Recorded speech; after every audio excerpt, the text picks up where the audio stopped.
Pastor గారు, దేవుడు నాకు తోడుగా ఉన్నాడండి.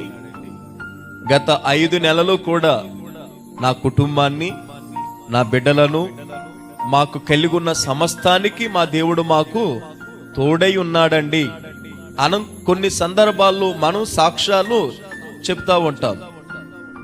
కానీ ఇక్కడ దేవుడు తోడై ఉన్నాడు అని తోడై ఉన్న వ్యక్తి సాక్ష్యం చెప్పటం లేదు.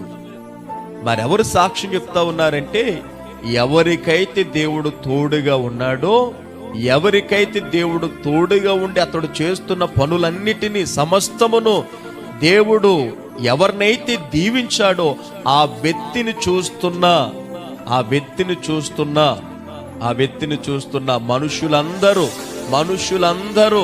సాక్ష్యం చెప్తా ఉన్నారు. ఏమనో తెలుసా?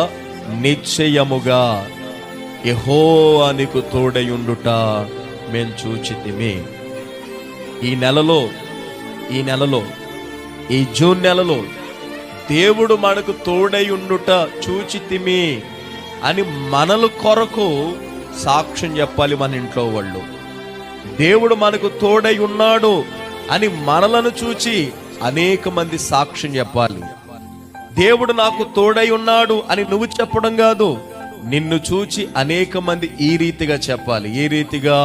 నిశ్చయముగా యెహోవా నీకు తోడై ఉన్నాడు, అది మేము చూచాం అని నీ ఇంట్లో వాళ్ళు చెప్పాలి నీ కోసం. అలా నీ ఇరుగు పొరుగు వాళ్ళు చెప్పాలి.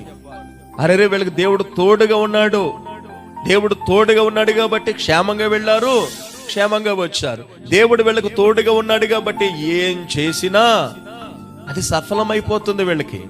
దేవుడు వీళ్ళకు తోడుగా ఉన్నాడు కాబట్టి పట్టిందల్లా కూడా ఏమంటారు? బంగారం అయిపోతుంది అంటారు కదా కొన్నిసార్లు కొంతమంది. దేవుడు తోడుగా ఉంటే నిజమే, మనం ఏది చేసినా అది ఏమైపోద్ది అంటే సఫలమైపోద్ది, అది ఆశీర్వాదకరంగా మనకు మార్చబడుతుంది.